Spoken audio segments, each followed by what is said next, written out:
આપણને સમજવામાં ફેર થયો છે. આ બધી ત્યાં ગામડે જવું છું તો બોરબારી હોય છે બધી તો આપણને એમ છે કે કદાચ તમે બધા જનતા કરતા હો મોડું થઈ જાય છે. હવે આજે નાસ્તિક બે દિવસથી આપણે પારાયણનો લાભ લઈ રહ્યા છીએ. આજે છેલ્લો દિવસ છે. અંતિમ દિવસે આપણે બધાને થોડું ભગવાને તપ કરાવડાવ્યું. પહેલા દિવસે આપણે રાધાબાઈનું આખ્યાન સાંભળ્યું અને બીજા દિવસે લક્ષ્મીનારાયણની વાત સાંભળી એની તો કેવી શ્રદ્ધા ભક્તિ. અને આજે આપણે લક્ષ્મીરામ પૂજાની વાત સાંભળવાના છીએ. એને કે ભગવાન પ્રત્યે અનન્ય શ્રદ્ધાથી એનું આખ્યાન આપણે સાંભળવાના. આપણે જોઈએ તો કહેવાય છે કે સ્વામિનારાયણ ભગવાનનો જે આ સંપ્રદાય છે એમાં પારાયણનું ખૂબ જ મહત્વ છે. જુદી જુદી બધી જગ્યાએ પારાયણો થઈ છે. વિદ્વાન સંતો કરતા હોય છે. આપણે હમણાં બધા સંતો જે વિદ્વાન સંતો આવે એમનો પણ લાભ લીધો. ત્યારબાદ નાના બાળકો પણ પારાયણ કરતા હોય, પછી વડીલ ભાઈઓ પણ કરતા હોય છે અને મહિલાઓ પણ કરે અને નાની બાલિકાઓ પણ કરે. તો આજે આપણે આ મહિલા પારાયણ છે તો મહિલા પારાયણનો આપણે આજે લાભ લઈ રહ્યા છીએ. તો એમાં આ બધી પારાયણમાં દિવ્ય ચરિત્રો ભગવાન સ્વામિનારાયણ જેમણે પૃથ્વી પર હતા ત્યારે જે જે લીલાઓ કરી હતી એ લીલાઓનું આપણે એક સંકલન કર્યું આચાર્ય વિહારીલાલજી મહારાજે અને એક ગ્રંથ તૈયાર કરાવ્યો, હરિલીલામૃત ગ્રંથ. હરિ એટલે ભગવાન સ્વામિનારાયણ, લીલા એટલે અમે જે લીલાઓ કરી એ લીલાઓનું ભેગું એકત્રિત કર્યું. કોણે કરતો? નંદ પરમહંસો અને એ વખતના જૂના જે હરિભક્તો હતા એમણે આ બધા જે લીલાઓ કરી હોય એ બધું આખું ભેગું કરી અને એક ગ્રંથ બનાવ્યો. અને એ ગ્રંથ એટલે કે હરિલીલામૃત.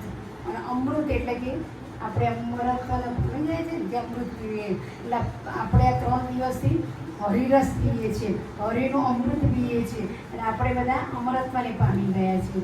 આપણે એટલા કે ગરમી છે અને આવી ગરમીમાં પણ આપણે ભગવાનના ભક્તો એમના એટલી બધી નિષ્ઠાથી શ્રદ્ધાથી આજે આપણે આખ્યાન સાંભળીએ તો આપણે બધું જેમ કે ભગવાન આ હરિરસનું ફળ શું આપો અમૃત અમર બનાવી દે આપણને. જ્યારે જરૂર પડે ત્યારે જ આપણને ભગવાન પછી મદદ કરે છે. કહેવાય છે ને કે દ્રૌપદીએ કેટલી બધી વિનંતી કરી પછી ભગવાનના બધાના વિનંતીઓ કરી પણ જ્યારે ભગવાનને કરી ત્યારે જ ભગવાન આવે ને પછી ચીર પૂર્યા ને એમ આપણને પણ જે ધીરજ રાખે છે અને ભગવાનને સદાય પોતાની પાસે રાખે છે યાદ કરે છે તો બધું જ ભગવાન એનું સુકામ સંભાળી લેતા હોય છે બધી નૈયા પાર પાડી દેતા હોય છે. પરમં ધામ અક્ષરમ જ્ઞાનદમ વંદે પ્રાગૈકતમેવ મનઘમ બ્રહ્મ સ્વરૂપં મુદા વંદે યજ્ઞપુરુષદાસ ચરણમ ત્રિયોગિરાજં તથા વંદે શ્રી પ્રમુખમ મહંતલીનમ મોક્ષાય ભક્ત્યા સદા. શ્રી સ્વામિનારાયણ ભગવાન અક્ષર ગ્રંથમાંથી આપણે લક્ષ્મીરામ ઓઝાની એ આખ્યાનનો લાભ લેવાનો છે. તો હરિ જે જ્યારે ભગવાન સ્વામિનારાયણ વિચરણ કરતાં કરતાં આ રોહિસાળા ગામ છે ત્યાંના જે લક્ષ્મીરામ ઓઝા છે એ કેટલા શ્રદ્ધાવાળા ભક્ત છે એની વાત આપણે માણીશું. વાતું રાખ્યું રીત પ્રમાણે વિચર્યા પછી ઉઠી વહાણે રહ્યા રાત જઈ રોઈ સાડે અર્ખ્યા હરી વિપ્ર ત્યાં ઓજા લક્ષ્મી રામ ઉતર્યા પ્રભુએ ને ધામ કાઠી કુંડળ આદિ કતણા ત્યાં તો આવ્યા સ્વર ગણા ઢાલ તલવાર બરછીઓ વાળા જેને જોતા ડરી જમકાળા થાય હોય નો ઘણો હાણાટો તેથી ગાજી લઈ બધી વાટો ઓજે સર્વને બરદાસ કીધા રસોઈ રૂડી રીતથી દીધી પ્રેમે પૂજા પ્રભુજીની કરી ભાવે ભેટ દે આગળ ધરી.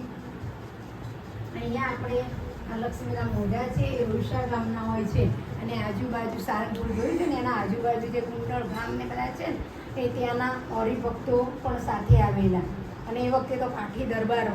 અત્યારના સમયમાં તો જેમ આપણે કે આ ગાડી લઈને આવ્યા, રિક્ષાઓ લઈને આવ્યા, બીજું કોઈ સાધન દ્વારા બાઇક દ્વારા જઈએ એવું હતું નહીં. તો એ વખતે શું હતું કે બધાને પાસે તો ભગવાન જાય એટલે સંઘ તો બધો હોય જ, હરિભક્તોની સાથે હોય. તો આ જે લક્ષ્મીરામ ઓઝા હતા એ કંઈ સામાન્ય સ્થિતિના હતા, એ કંઈ પૈસાદાર કે એવા કંઈ હતા નહીં. હવે પણ ભગવાન જ્યારે જાય ત્યારે બધા સંતો હરિભક્તોનો કાફલો પણ એમની સાથે હોય. અને એ સમયે આવા કોઈ સાધનો આપણે કહી ને વાત, એવા સાધનો તો કોઈ હતા જ નહીં. તો એમણે તો બધા એ વખતે શું હતું